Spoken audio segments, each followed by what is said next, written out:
어우, 옆에서 따뜻해갖고 시끄러워 죽는 줄 알았어요.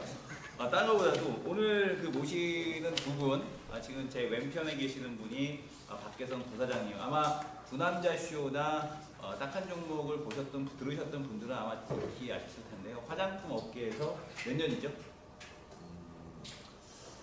그냥 간단하게 네. 예, 제가 제 소개를 하는 걸로 하겠습니다. 간단하지 않으실 것 같아서. 네, 말씀해 주시죠. 갑자기 이제 화장품 업계만 물으셔가지고 네. 제가 뭐 이렇게 계산을 또 이렇게 안 해봐서 바로 즉답을 못 드렸는데, 저는 그 국내 이제 메이저 백화점이었었던 현대백화점, 롯데백화점에서 직장 생활을 했고요. 그리고 이제 화장품 회사로 옮겼습니다. 그랬다가 또 면세점 쪽으로 또 이렇게 갔었다가요. 지금 현재는 닥터영이라는 브랜드의 부사장으로 지금 재직하고 있습니다. 네, 박계성 본부장님 박수로 지금 연수로는 포함한 20년 정도 되는 것 같습니다. 네.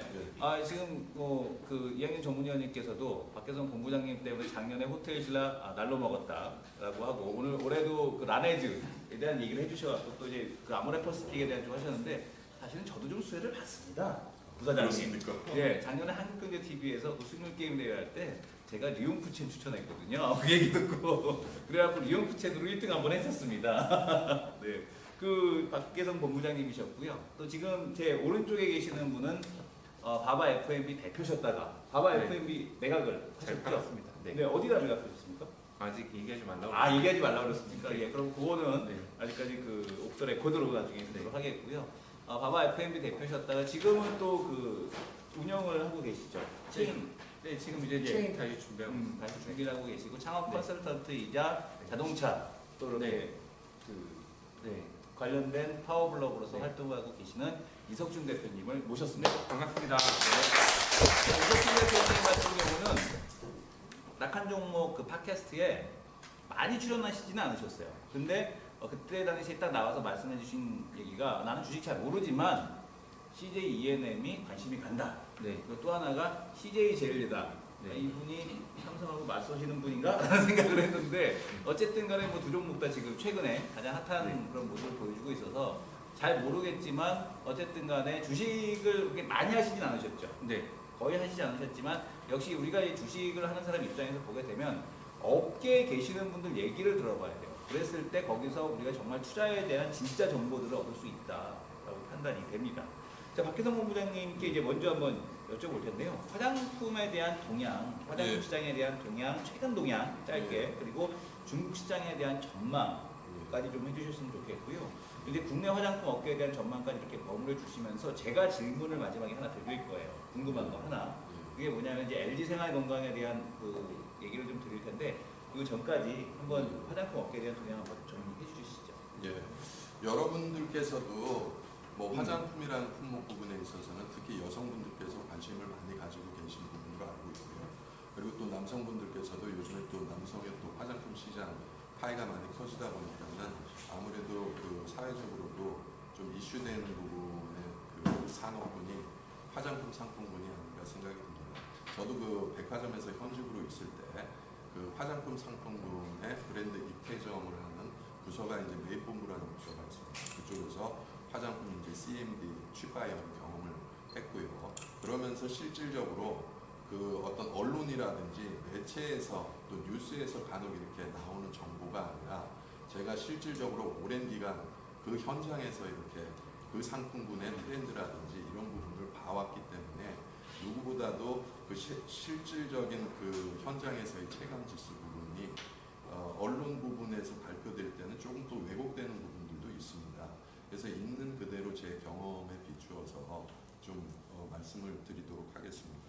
그 화장품 시장 부분에 있어서 그 어떤 상품이 유통되는 채널 부분들이 다양하게 있습니다. 화장품 같은 경우에는 백화점이 있고요, 면세점이 있고요, 그리고 여러분들 뭐 요즘에 이제 길마다 다니시면은 자주 보이는 H&B 스토어라는 게 있습니다. 헬스 앤 뷰티 해가지고 그게 이제 CJ에서 하는 올리브영이라든지 그리고 또 GS 왓슨이라든지 코롱에서 하는 웰케어라든지 그리고 또 신세계에서 그 사업에 뛰어들어서 하는 매장이 분스라는 게 있고요.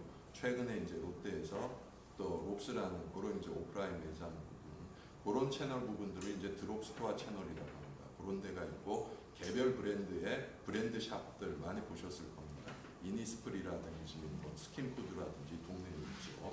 그리고 또 뭐 기존에 이제 뭐 홈쇼핑으로도 화장품이 유통이 되고 있고 또 웹몰인 온라인 부분으로도 많이 이제 활성화가 되어 있는데 가장 국내에서 그 채널 중에서 화장품 부분으로 매출력이라든지 그리고 앞으로의 트렌드를 봤을 때 가장 좋은 시장은 백화점하고 면세점 시장으로 보시면 됩니다. 지금 방금 주신 드럭스토어와 그 GS 리테일 같은 경우 예, 계속해서 막 성장한다는 얘기 있었지 않습니까? 예. 근데 그 부분은 빠진 건가요?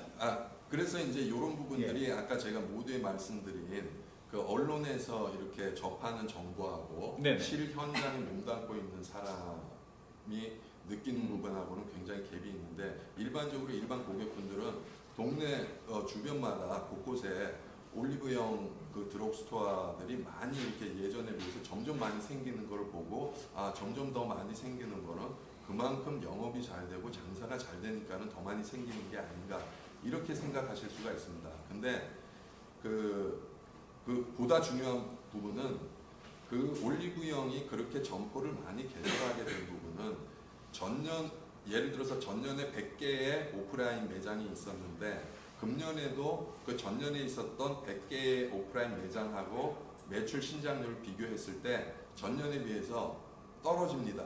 그렇기 때문에 사업자 입장에서는 회사가 존립을 하기 위해서는 항상 매년 신장하는 부분을 원치 않습니까? 경영주나 오너 입장에서는. 근데 똑같은 점포수 100개, 전년에 있었던 100개하고 금년에 있었던 100개를 비교를 했을 때 매출이 이렇게 빠지는 부분이 있으니까 그럴 때 손쉽게 전년에 비해서 매출을 더 신장시킬 수 있는 부분은 신규 점포를 또 군데군데 세우는 거죠. 그럼 그 신규 점포의 매출이 그만큼 합해지는 부분으로 인해서 빠졌었던 매출 만약에 한 80 정도 부분이 빠졌는데 뭐 새로 어떤 점포를 더 오픈시켜가지고 90으로 좀 만들게 되면은 전년보다는 조금 더 신장하는, 조금은 더 신장하는 그런 부분으로 계속 몇 년 동안 제가 판단할 때는 한 3년 전부터는 그런 식으로의 영업을 계속 해왔을 겁니다. 그러니까 이 리테일 쪽도 이제 더 드럭스토어 이제 그 설립을 못 하니까 그러니까 최근에 이제 주가 약세를 보이는 이유도 아마 이런 것들이 아니라 더 이상 이제 매출 증대에 대한 요인이 별로 없어 보인다라는 쪽으로 보면 될 것 같고 이 부사장님께서 계속해서 화장품 쪽에 대한 강조를 많이 해주셨단 말이에요. 그러니까 면세점 내에서 도대체 몇 프로 정도가 화장품 매출입니까? 간단하게 네. 말씀드려서 면세점 매출이 저희 나라가 6조 한 3천억 정도 이제 최근에 집계된 자료 매출이 6조 3천억입니다. 면세점의 연간 매출이 6조 3천억. 예, 한국에 있는 면세점의 매출의 규모가 그렇다고 보시면 되고요. 일반인들께서 잘 모르시는데 우리나라 면세점에서 거둔 6조 3천억이 세계 시장으로 봤을 때 1위, 그러니까 1, 2위 정도의 매출 규모라고 보시면 되실 겁니다. 그런 상태에서 그 6조 3천억 중에 화장품 매출이 차지하고 있는 비중이 한 31% 정도 보시면 됩니다. 31%면은 2조? 예, 그렇죠. 2조가 되는 거죠? 2조 조금 넘는 수치 정도 보시면 되실 것 같습니다. 그 밑에 보게 되면 그 2위 매출은 그럼 뭐죠? 2위 매출이 이제 또 여성분들이 좋아하는 명품 백들이 있죠. 네. 예, 백하고 가방류가 품목적으로 화장품 다음에 그 순위로 랭크가 되고 있고 우리가 알기로는 백이 더 많을 것 같은데 그렇지 화장품이 않습니다. 더 많은 거죠? 예, 화장품이 매출 비중이 아까 말씀드린 대로 30%가. 그러면 이제 현장에 계시니까 그러면은 그 브랜드 중에서 가장 그 면세점에서 잘 나가는 브랜드 이 브랜드는 정말 잘 나간다. 물론 이제 그 아모레퍼시픽 라네즈 말씀해 주셨는데 라네즈가 여전히 가장 잘 나가는 브랜드입니까? 어떤 브랜드가 가장 잘 나가죠? 면세점에서 지금 매출 파이가 가장 큰 브랜드로 봤을 때는 태평양 계열의 브랜드인데요. 그 설화수라는 한방 브랜드 있습니다. 그 브랜드하고 최근에 이제 라네즈가 또 많이 떴죠. 그래서 태평양의 그 설화수, 그다음에 라네즈, 그리고 헤라 이들 그 세 개 브랜드가 예를 들어서 그 신라 면세점 인천공항점에서 한 달 매출액이 얼마인지 아십니까? 한 달 매출액이 얼마? 80억입니다. 80억. 한 달에? 세 브랜드로 인천공항 면세점에서 그 세 브랜드가 올리고 있는 매출이 80억이에요. 한 2, 3년 전에는 매출이 그들 3개 브랜드 합쳐서 한 40억 정도의 수준이었습니다. 근데 2, 3년 만에 배로 그러니까 지금 80억의 매출을 하고 있다고 볼 수가 있습니다. 아니 대표님, 네. 대표님 이번에 홍콩 갔다 오셨잖아요. 네. 화장품 좀 사셨어요? 아니요. 안 사셨어요? 아유 뭘 산 거야? 뭐 사셨어요? 아니, 대표님. 저희는 그쪽 예. 가서 현지에서 이제 뭐 그냥 간단한 것들 왜 저는 예. 이제 창업 관련돼서 관심이 있으니까 뭐 네. 인테리어 소품이나 뭐 이런 거 관련해서 저는 조금 봤고요. 보통 가실 때는 뭐 사세요? 보통 갈 때 립스틱 사오죠. 립스틱. 네, 역시 안 화장품이네. 안 맞아야 되니까. 안 맞아야 되니까. 네. 아 사모님하고 같이 가신 게 아니구나. 아 이번엔 같이 아 갔어요. 같이 가죠. 네. 조사해 보겠습니다. 이번엔 같이 갔어요. 가족끼리 여행 가는 건 불법이에요. 가족끼리 그러는 거는 국법이지요만 돼 지금. 그러면 그 다시 한번 박혜성 본부장님한테 한번 여쭤볼 텐데요. 그러면은 좀 궁금한 게 가방이나 이런 쪽에서는 그 우리가 이제 그런 쪽을 해서 잘 나가는 브랜드 또 뭐 예. 있나요? 가방 쪽, 쪽에서. 가방 쪽에서 잘 그러니까 나가는 만약 명품 쪽 말고 예. 없나? 명품 쪽 말고 국내 브랜드 중에서. 국내 브랜드 중에서 가방 부분으로 중국인들이 가장 선호하는 브랜드가 네. 그 MCM이라는 브랜드가 있습니다. MCM? 예, 물론 그 브랜드도 원 그 이니셔티브 오리진은 독일 브랜드였었는데 독일에서는 굉장히 미미했었던 브랜드입니다. 네. 근데 한국에 이제 그 대성그룹의 이제 그 따님 되시죠. 네네. 그 김성주 예. 그분께서 그 이제 MCM 브랜드를 한국에서 이제 인수를 하면서 그 브랜드를 더 많이 키웠죠. 그래서 지금은 중국인 관광객들이 쇼핑을 할 때 백화점에서 요즘에는 중국인 관광객들이 면세점뿐만이 아니라 백화점 쪽으로도 굉장히 많이 쇼핑을 합니다. 백화점에서 그들이 또 구매하게 됐을 때 텍스프리를 공항에서 또 받을 수가 있기 때문에 예, 주 이제 그 쇼핑 장소는 면세점이지만 백화점 쪽으로도 많이 이제 그 쇼핑을 하거든요. 롯데 본점 같은 경우에 이렇게 한번 다녀보시면은 군데군데 중국인들이 굉장히 많이 있습니다. 그 중국인들이 저희 나라 백화점에서 구매하는 품목 그 백 부분으로는 1위가 이제 MCM 백을 그렇게 많이 구매를 하고 있습니다. 제스티나 아니면 그 로만손 쪽 브랜드는 예. 좀 많이 팔리나요? 로만손 저 브랜드는 그렇게 뭐 많이 팔리지는 않고요. 네네. 그 어쨌든 그 로만손에서 그 시계하고 예. 그 JST라는 예. 그런 이제 액세서리 부분으로 새롭게 이제 사업을 시도는 하고 있는데 그 뭐 이렇게 3위 랭크에 진입할 정도는 아직은 아닙니다. 그리고 또 궁금한 게 그러면은 그 최근에 AVCNC 미샤 얘는 왜 이렇게 부진하는 거예요? 미샤 같은 경우는 중국인들이 별로 안 사가나요? 왜냐면은 아모레퍼시픽 같은 경우는 최근에 주가도 많이 좋은데 AVCNC만 요즘에 최근에 주가가 계속 안 가고 있거든요. 예. 그 아마 이제 그 국내 화장품 네. 브랜드 중에 가장 초저가 브랜드가 그 페이스샵하고요. 그다음에 방금 말씀하신 미샤 두 브랜드가 있습니다. 저희 나라가 경기가 안 좋을 때 두 브랜드가 해동이 돼서 지금까지 이제 영업을 잘 하고 있는데 그 이외에 많은 국내 그 중저가 브랜드들이 워낙 많이 생겼어요.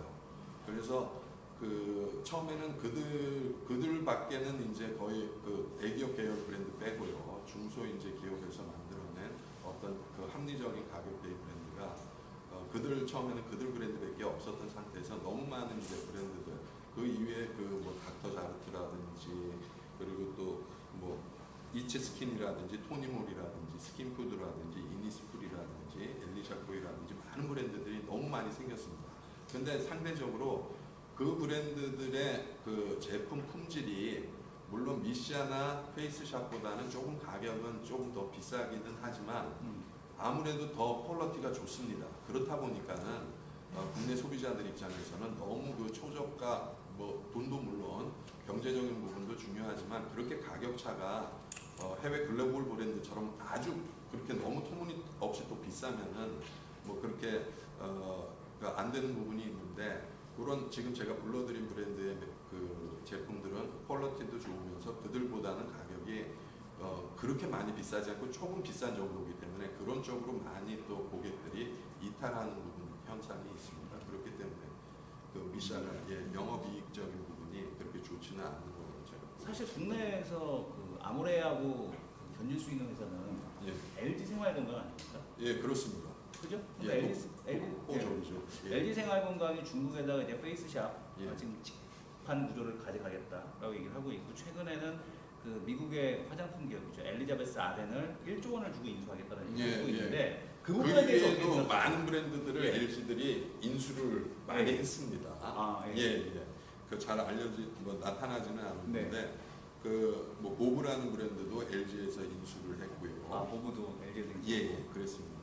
그런 측면 부분들이 이제 제가 봤을 때는 국내 양축이 이제 태평양하고 LG 생활건강인데 태평양 같은 경우에는 면세점이나 백화점에서 LG계의 브랜드하고 매출을 비교를 했을 때 거의 한 2배 정도 더 많이 하고 있다고 보시면 됩니다. 그런 상태에서 LG 쪽에서는 어떻게 해서든지 그 경쟁사인 태평양하고 더 격차가 벌어진다든지 그런 부분을 그 지향하는 회사는 없지 않습니까? 그거를 만회하기 위해서 그걸 어떻게 해서든지 격차를 조금이라도 더 좁히기 위해서 그런 상태에서 자기네들 신규 브랜드를 만들어내서 시장에 다시 정착하기보다는 기존에 있는 아까 말씀드린 엘리자베스 아덴이라든지 보브라든지 어느 정도 이제 유통도 돼 있고 그런 매출력도 갖고 있는 브랜드를 바로 돈으로 사서 흡수시킴으로 인해서 그들 브랜드들의 매출력을 합산해서 어떻게 그 태평양하고 그 격차를 조금이라도 줄이고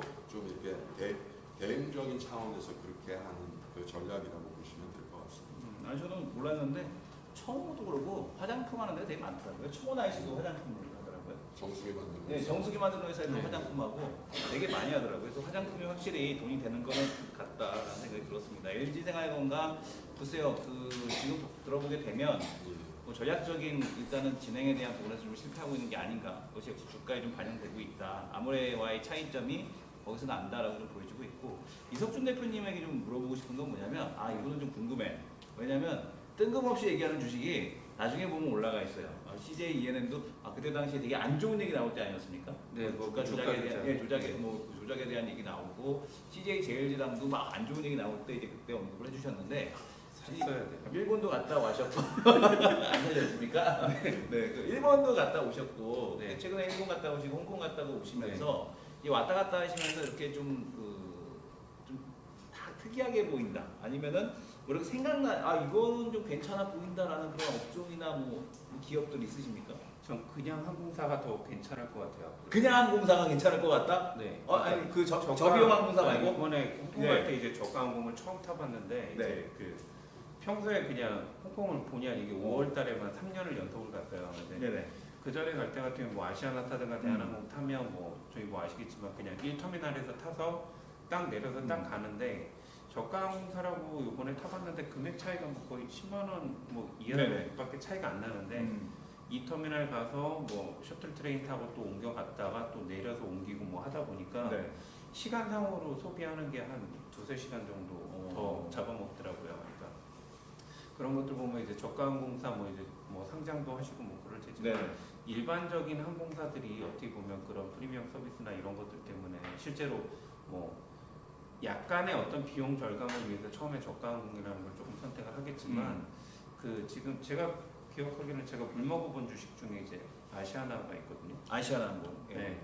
9,000원에 샀다 5,000원 대상 했는데 네. 그게 왜 그러냐면 아시아나 같은 경우는 아시아나 자체가 문제가 있는 게 아니라 이제 모기업에 이제 돈 주다 보니까 이제 계속 그런 건데 그런 주식들이 좀 장기적으로 그러니까 여행이 이제 더 늘어날 테고 이제 뭐 옛날같이 뭐 성수기다 뭐 비성수기다 이런 부분이 좀 없어지기 때문에 뭐 아무래도 오히려 일반 항공사가 이제 좀 어느 정도 안정적이지 않을까. 뭐 대한항공 같은 경우 아시겠지만 그 비수기에 들어가면 25,000원 정도 나오고요. 성수기 때 가면 5만 원 정도 올라간다라는 게 지금 한 10년 동안 계속 돌았거든요. 매년 거의 그 사이클을 돌아서 대한항공 승무원들이 실제로 우스갯소리로 비행해서 버는 수량보다 자기네 주식 사서 그 룰에 따라서 팔아서 이제 버는 돈이 더 많다는 얘기죠. 룰에 따라서 판다? 그 룰이 뭐죠? 25,000원 내려가면 사고 대한항공을? 네. 대한항공을 25,000원 내려가면 사고 5만 원 되면 판다? 네. 그걸로 하는 게 오히려 돈을 더 번다? 몇 년 차트 보시면 아시겠지만 정말로 그렇게 돌아갔었거든요. 근데 그 항공주가 그랬는데 이제 그게 어느 정도 안착이 되면 이제 그렇게는 되지 않고 이제 꾸준히 좀 어떤 여력이 생기지 않을까 뭐 이런 느낌이 좀 들어요. 그러니까 저가 항공사로 이렇게 조금 사람들이 돌아갔지만 실제로 네. 불편해서 다시 돌아올 시점이 되지 않을까. 불편해서 다시 돌아오는 시점이 됐다. 그 가격 차이도 얼마 안 나고 불편함을 더 크게 느낀다라면 정말 네. 직각으로 서서 가잖아요, 이거. 네. 아니 가뜩이나 그러니까 국내 항공사를 딱 타보게 되면 네. 국내 항공사는 좌석이 편하잖아요. 네. 근데 이제 그 다른 항공사들 이제 타거나 아니면 이제 그 저가 저비용을 타게 되면은 이게 좌석이 진짜 불편하거든요. 불편하고 이제 뭐 홍콩 같은 경우는 3시간 네. 반밖에 안 가지만 이제 앞에 모니터도 없이 정말 정면만 주시하고 가야 되고 버스도 아니고. 맥주도 사 먹어야 되고 네. 컵라면도 돈 주고 사 먹어야 되고 이러니까 이러다 보니까 뭐 그런 여행 쪽에서 조금 어떻게 보면 이제 프리미엄 서비스 쪽으로 조금 더 옮겨가지 않을까 가격 차이가 오히려. 주는 것이 네. 그렇군요. 이 항공사 쪽에 대해서 다시 한번 스타디를 한번 해봐야 될 것 같습니다. 왜냐면은 그동안에 계속 그 저기 앉아 계시는 분이 네. 그렇게 싫어하세요 대한항공을. 그래가지고 대한항공을 안 봤습니다 저도. 왜냐면은 저 형님이 디스하면 애널리스트 날려 그냥. 왜냐면은 매수하라고 하는 애널리스트를 보고 이런 사람 이런 친구를 막 네. 그 지금 그 정신이 없는 친구들이라고 막 이런 얘기를 해갖고 애널리스트를 다 집에 보내거든요. 지금 저 친구 싫어졌어. 뭔 소리 하는 거예요 지금? 그래갖고 지금 지금 이 저비 대한항공에 대한 얘기 한번 공부해갖고 다시 한번 또 얘기를 한번 갖는 시간을 하도록 하겠고요. 그 외에 또 항공사 말고 또 네. 관심이 있어 보이는 기업들 없었습니까? 뭐 홍콩이나 뭐 이런 일본이나 이런 쪽에서 새롭게 부상하고 있는 그런 쪽 없을까요?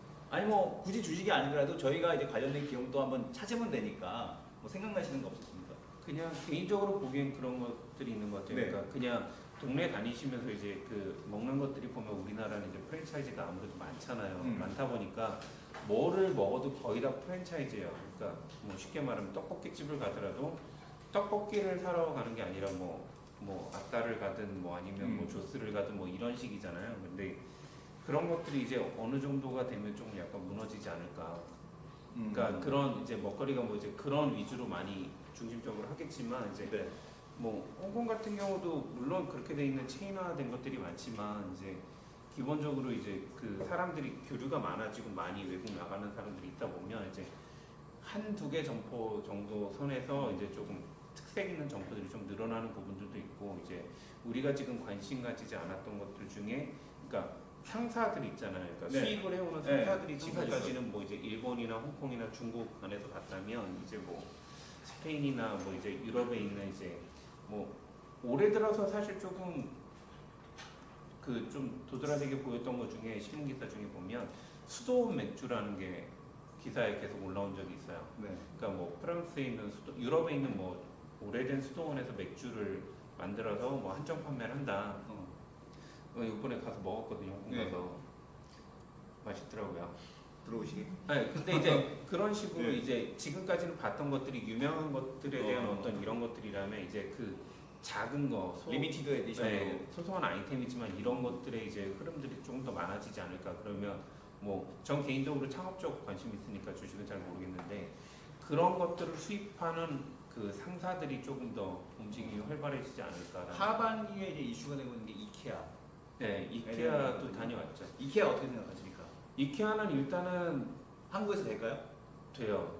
됩니까? 왜냐하면 지금도 사실 일산의 병행샵으로는 굉장히 큰 뭐 몇백 평 규모로 이제 일단 병행샵이 네. 몇백 평 규모로 있다라는 것도 있고요. 지금 이케아 말고 주목해야 될 것 중에 하나가 일본의 무지라는 브랜드가 있는데 걔네 비슷하게 해서 뭐 무지는 백화점에 가면 네. 무지 샵이 따로 있잖아요. 근데 일본은 무지에서 집도 지어서 팔아요. 집도요? 네, 집까지 제가 지어서 무지한 놈들. 네, 네, 집도 지어 팔고 근데 그런 식으로 어떤 생활용품 관련된 스토어가 이케아 같은 브랜드 정도를 가지고 직접 생산하고 이런 애들이 이케아 말고 지금 홍콩에서 뜨고 있는 게 2가지 정도가 더 있어요. 그 요즘에 보게 되면 조립식 모듈형 그 주택 모듈형 네. 갖고 파는데 그런 것들. 그것도 일본 업체가 이미 국내에 들어와 있고요. 뭐 이제 뭐 이미 주변에 지으신 분들도 있는데 이제 단가상으로 아직까지는 조금 비싸다 뭐 이런 정도인데. 아니 왜냐면은 일본에 들어갔을 때 이케아가 실패했던 게 배달에 대한 부분 때문에 실패하지 않았습니까?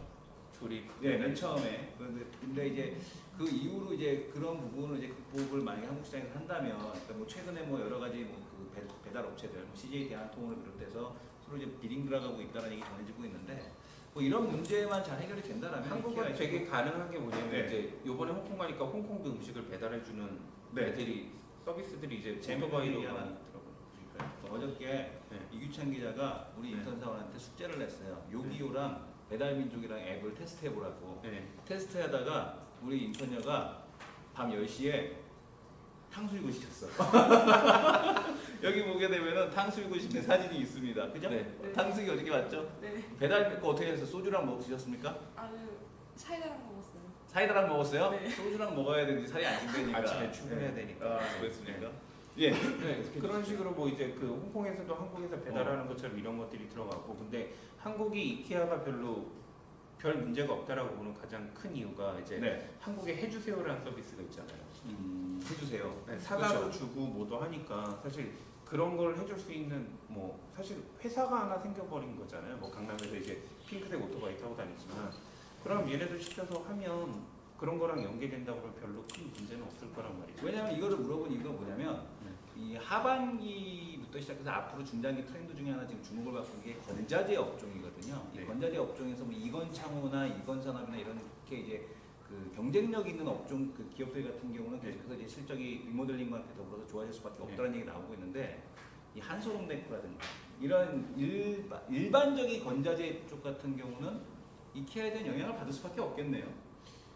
네, 그렇진 않을 거예요. 그렇진 않습니다. 그러니까 이케아는 생활용품 부분하고 생활용품 이제 부분. 그 가구 쪽 위주이기 때문에 거기에 영향을 받는다면 오히려 그냥 지금 있는 가구 업체들이 조금 일반 더- 가구 업체들. 네. 그럼 보로네오나 뭐 리바티 이런 그쪽을 네, 그래서 말씀하시- 걔네들이 지금 계속 네. 저가 브랜드를 만들어내는데 네. 실제로 저도 저가 브랜드 가구를 한번 사본 적이 있는데 문제가 되는 것들이 이제 그 유통이나 이런 것들이 문제가 되다 보니까 뭐 그 벌레 같은 것들이 예, 예. 나와서 그 컴플레인돼서 이제 뭐 리콜하거나 이런 것들이 있어서 아직 그런 것들이 자리 잡으려면 좀 오래 걸릴 것 같고요. 오히려 빨리 들어올 수 있을 만한 것들 중에 보면 국내에서 이제 생활용품이다 보니까 가구는 바로 따라오지는 못할 것 같지만 뭐 그런 편집샵처럼 해서 이제 그런 생활용품들을 팔아내는 어떤 그런 대규모 샵이 이제 홍콩이나 이런 데도 워낙 많으니까 그런 유사한 것들이 조금 들어오면서 가격 경쟁력으로 붙지 않을까라는 느낌이 들고, 아까 얘기하신 뭐 이제 건축 쪽에서 보면 제 개인적으로는 두산 쪽을 조금 약간 이거 뜬금없이 두산을 아니, 얘기해. 그- 두산 뭐 어떤 거? 두산 왜냐면- 건설 두산. 어딘지는 잘 모르겠는데 모듈 주택을 이미 만들었더라고요. 상용화를 했더라고요. 숙제를 내주시네 또 찾으라고. 상용화를 네. 이미 했기 때문에 이제 그 어느 정도 시장이 되고 나면 얘네가 조금 보는 입장이 그거예요. 그러니까 지금 서울 탈출하고 싶어 하시는 분이 워낙 많은데 네. 서울을 탈출해서 이제 뭐 어떤 생활을 하기 위해서는 이제 집을 줘야 되는데, 그렇다고 뭐 지방에다가 뭐 양평이나 이런 데다가 땅도 비싼데 뭐 몇 억씩 들여갖고 집을 지으려고 하는 사람 사실은 그렇게 많지는 않을 거란 말이에요. 근데 하지만 이제 저희 아버지 세대죠. 뭐 이제 52년생에서 뭐 이제 그때쯤 되는 세대분들이 이제 나가시려고 할 때 간단하게 나가서 살 수 있는 작은 집들을 지금 모듈화해서 나온 것들이 이제 일본 업체 말고는 이제 두산 쪽에서 네. 만들어서 이제 생산하는데, 그것들이 수요가 좀 늘어나기 시작을 하면 이제 그게 뭐 시내 쪽으로 단독주택 짓고 싶어하는 사람들이 많아지니까 뭐 그 공동체 주택 이런 거 지으면서 수요도 좀 늘어날 부분들. 이거는 조립식 모듈 관련된 기업에 대한 쪽은 한번 스타디를 해서 네. 다음 팟캐스트 시간 때 말씀을 드리도록 하겠습니다. 자, 1부는 여기서 마치도록 하겠고요. 오늘 그 지금 박계선 본부장님 그리고 이석준 대표님 모시고서 지금 화장품 면세점 업계 동향 살펴봤고, 그리고 이제 그 외국에서 이제 관련된 것들, 특히 이제 그 한국 특이한 시각을 좀 두 가지 얘기 드렸습니다. 항공주에 대한 얘기, 그리고 이제 이 조립식 모듈과 관련된 얘기 해주셨는데 이 부분은 제가 좀 찾아서 또 스타디에서 다음 시간 때 말씀을 드리도록 하겠습니다. 자, 1부는 여기서 마치겠습니다. 감사합니다. 5분 쉬었다가 2부 진행을 할 텐데요. 2부 때는 지금 종목에 대한 얘기, 우리 그 지금 계속 1시간 동안 1시간 넘게 같이 계셔주셨던 서승용 센터장님에 대한 베스트 5인가요? 베스트 3인가요? 베스트 5 종목 공개를 하도록 하겠고요. 그 시간이 되면 저하고 이학년 전문위원님도 종목을 말씀을 드리도록 하겠습니다. 자, 5분 동안 잠깐 휴식 시간 갖도록 하겠습니다.